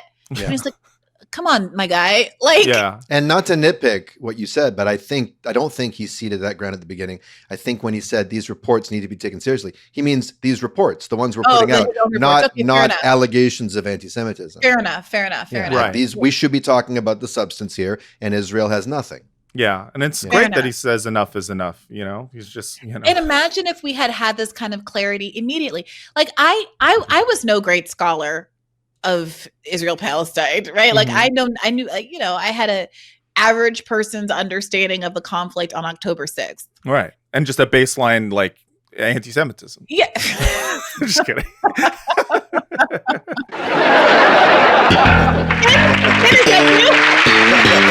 Thank you. Sorry. But like I actually when I had a cause to go back recently and reflect on like what I was saying when, and I was kind of like, I'm a little impressed with myself. I was like, damn, I was spitting. Coming out of the gate, I was like, oh, this Rising segment where Robbie and I are screaming at each other and I'm saying, does Israel have a right to exist? Was like October 10th. Yeah. Good on me. Like, and so like, and I was. And you were one of the first places that the Gray Zone was able to like signal boost their reporting on the Hamas rape allegations. Like you guys gave them, you know, and Electronic Intifada, like you were an outlet for reporting that was not being reported and that was being actively maligned and dismissed by including people who now would rather forget that they did. Yes, and I would have had them on every other day if I had my druthers. And by the way, if you go back and look at Rising now, you'll see that not only are their videos getting no views, I mean like 5,000 views, you know, but also like 20,000 is like a good video. But they down from, you know, we would try to average, you know, upward of 80,000. You're trying to hit to a million over the course of your segments a day. So some get like 200,000, some get like 80,000, but that's what the goal was. We really got to step up our game, Daniel. Well, you're not a million, you know, you're not a huge corporation. So like, I don't get obviously that on my show, but whatever. We're also probably being throttled. Yeah, that's right. That's the ticket. Yeah. That too. But these days, not only are they not getting hits, they're not doing any Israel coverage. Of course. Any Gaza. Like literally, I'm not saying like it's much less than before. I'm not saying they do one segment a day. I mean, they're pretending like it's not happening. Yeah. And it's crazy. It's crazy to see. I mean, first of all, it's crazy to see that now still going on. I mean, that just is such a clear ideological bias that it's like, who would even watch this shit? If you know what you're getting is coming from the top down, like here's a list of acceptable subjects. It's like, it's like capitalism useless. is bullshit. Like capitalism dictates you cover Gaza because the people want Gaza. Sorry. Well, that's the funniest thing about it is this is sort of like, you know, you're watching someone destroy their own fucking brand because they are ideologically committed to killing Palestinians. Yes. And to manufacturing consent for it.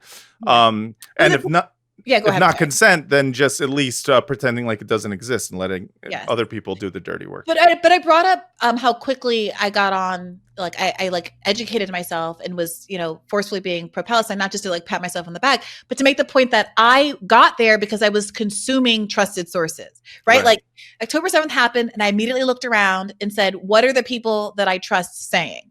Right.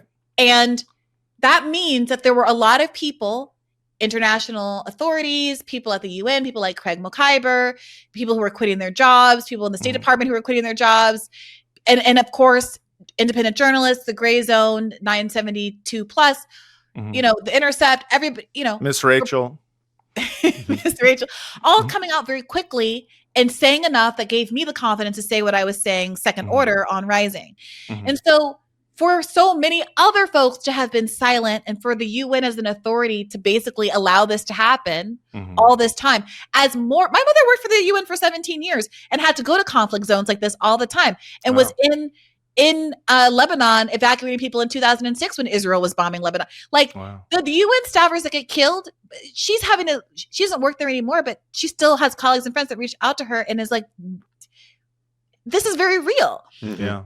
And for all like the UN to have forsaken its own employees and allowed Israel to kill so many UN staff members. Yeah. Just an unprecedented number of UN staff members and stay relatively silent and allow, the America and London, England and the rest of the cohort to run cover for Israel.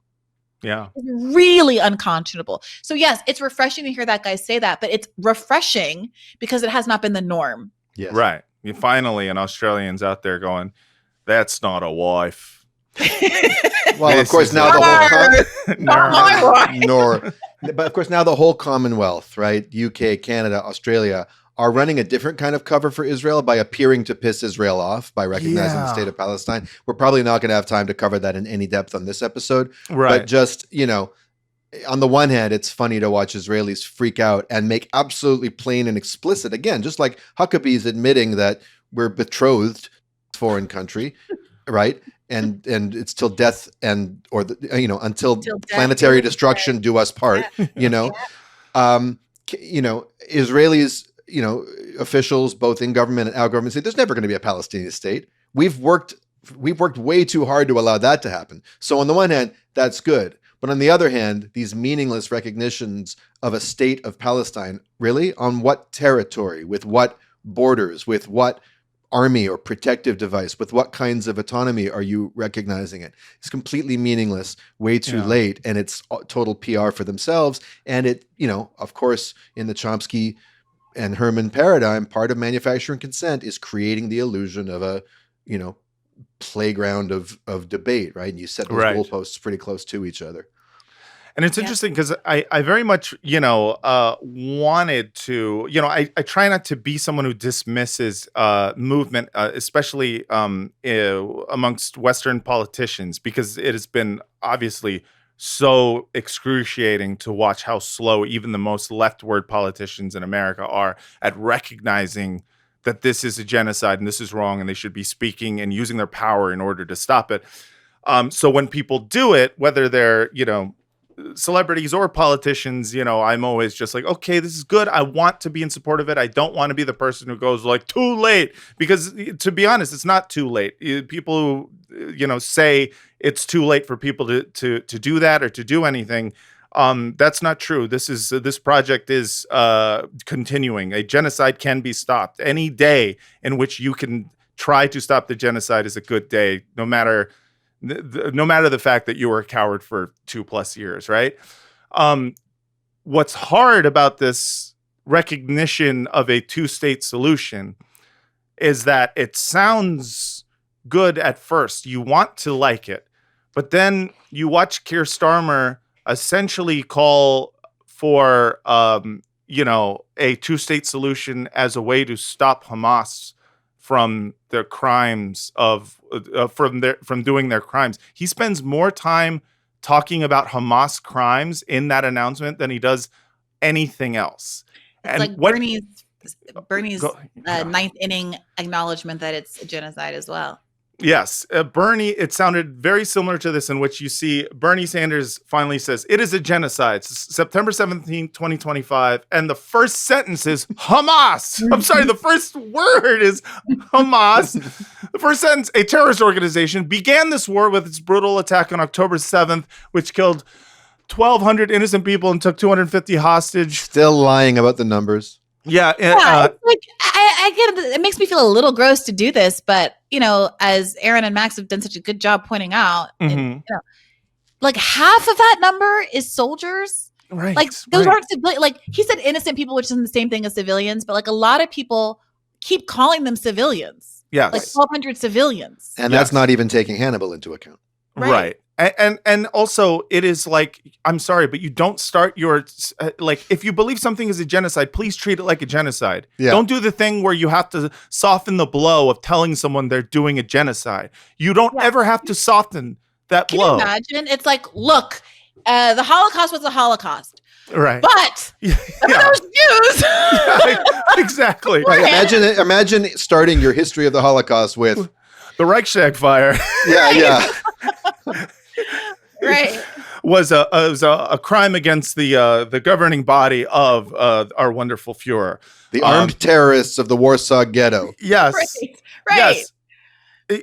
So you just like, starting it this way, it just comes like it immediately, at least for me, I look at it and I go like, you still, and I guess I need to stop expecting any different, but you still, at the end of the day, have to like publicly wrestle with the fact that Israel isn't what you thought it was. Like, is that going to be forever? You're just never going to get over the fact that this is possible. People are going to die on that Temple Mount. Not to be such a stereotype, but I had a call with my accountant the other day who I haven't spoken to, I think on the phone since October 7th. I've been avoiding. You've been avoiding your call with your accountant? That is the funniest thing. Didn't we say no tropes? Yeah. Wasn't that the first thing we told you? I'm sorry. We're going to have to take off one point. There's no anti-Semitism in the United States. Norm calling it. So he asked me about the podcast. Like, we have good rapport. Like, he's interested in my life and what I do. Sure. And so this time we talked last week because, I have to do my late tax filing. Mm-hmm. And he was like, look, what's your make? What's your take? Like, is it a genocide now? Mm-hmm. And I was like, I got to tell you, bleep out name. Yeah. I don't think it's really a debate point at this point. I mean, I know you saw the UN report that just came out, and even Bernie has come around. And he was like, yeah, really like gravely. He was like, yeah, I think I gotta like acknowledge this now. Yeah.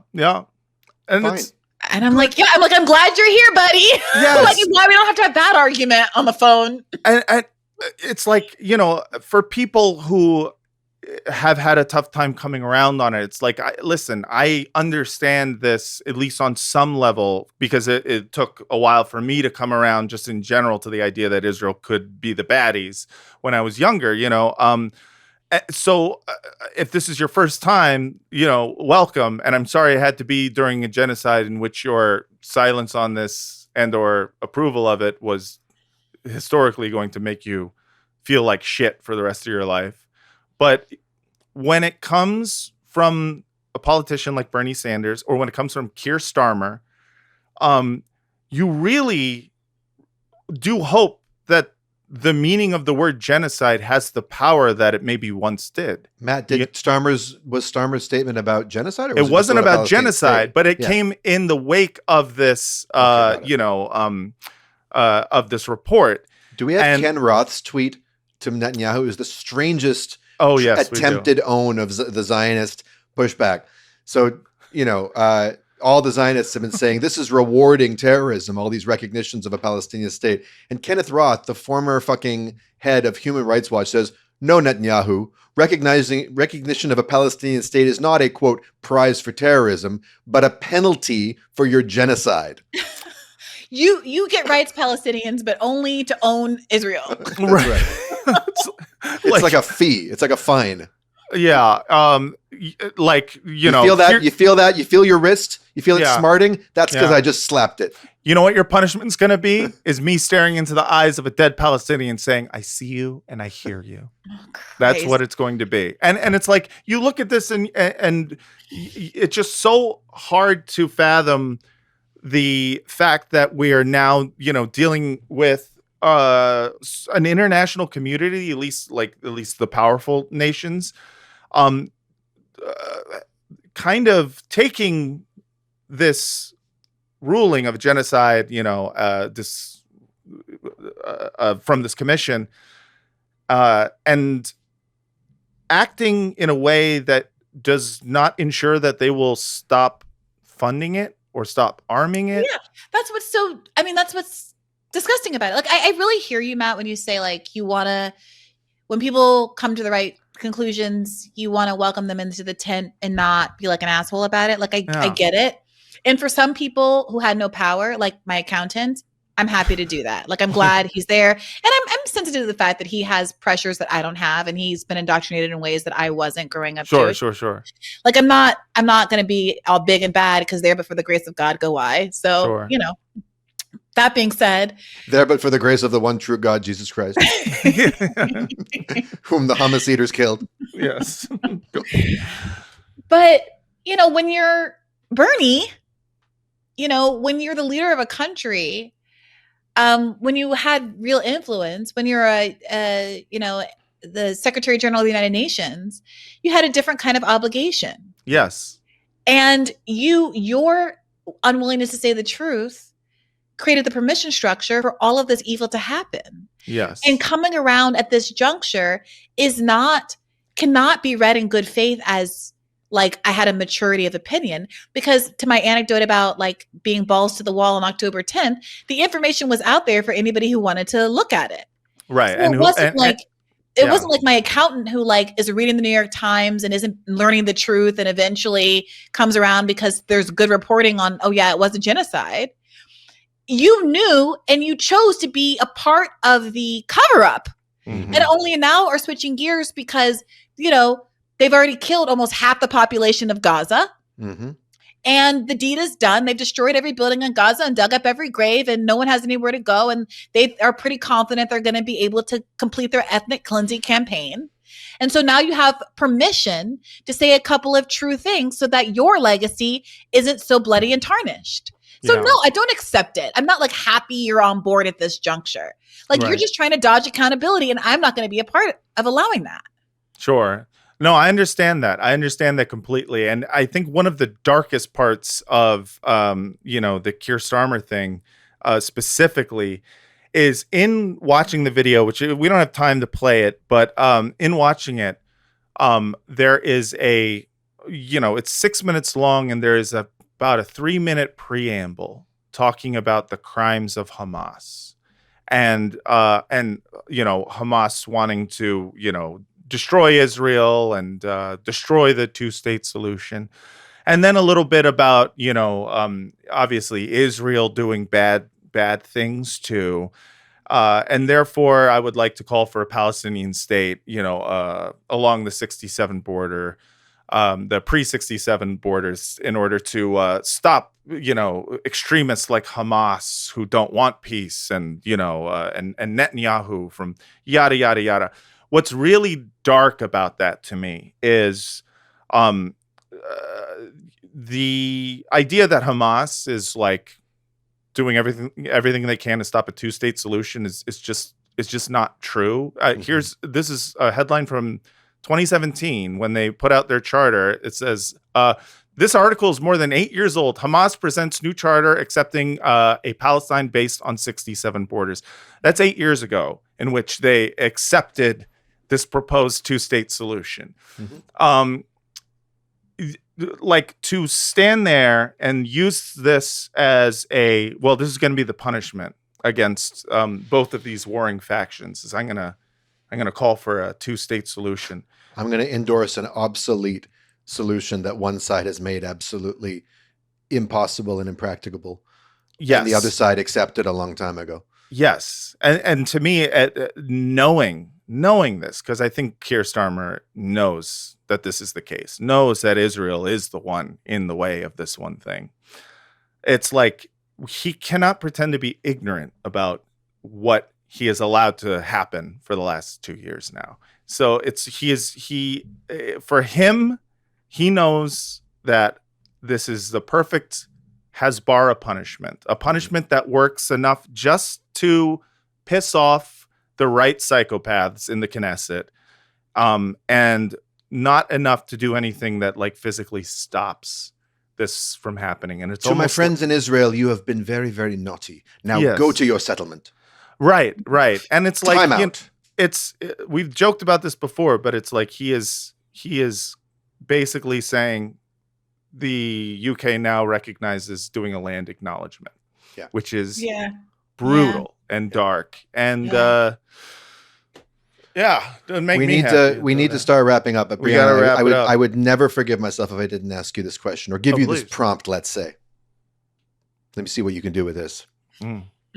How are the Bajorans and the Cardassians doing at this particular moment? Have I told you that, like, speaking of my radicalization, when I was a kid watching Star Trek, I saw it as a sort of Nazi Holocaust analogy. Oh, really? And the Bajorans were Jews and the Cardassians were Nazis. And I'm like, yeah, the rebels were fighting against this occupation, and they're kind of with their little, tight little suits on, like frog stepping. And then you grow up. Yeah. No, I always saw it as because growing up in a leftist, liberal, Zionist education, I recognized the vocabulary that the Cardassians used to describe the Bajorans. The occupation. I didn't have that insight. Also, the Bajorans were so like the religion and the spirituality was front loaded, and I don't know. It read as all hail the resistance, much like the Bajorans. Violent resistance is legal under international law to occupation. And even Star Trek was getting kind of like, even the Starfleet, the way they treated the Maquis, like they were the problem. Yeah. Like, I would hope that we would all be the Maquis in that situation, and defect from Star Trek and its UN like neoliberal bullshitting management of this crisis. Well, the Prime Directive was always a neoliberal enforcement mechanism. Bullshit. Yeah. They should have blown the Cardassians out of the sky and been done with it a long time ago. Except for Gul Dukat. I'm realizing now we're not talking about the Kardashians. And there are 5 guests on the podcast. 5 guests. Well, no, not the Kardashians, Matt. The Kardashians. No, it took me a little while because I was just like, man, I guess I don't know my history of the Kardashians a little bit, but this sounds fascinating to me. Although my Kardashian impression and my Cardassian impression both involve me kind of going tensing up my neck.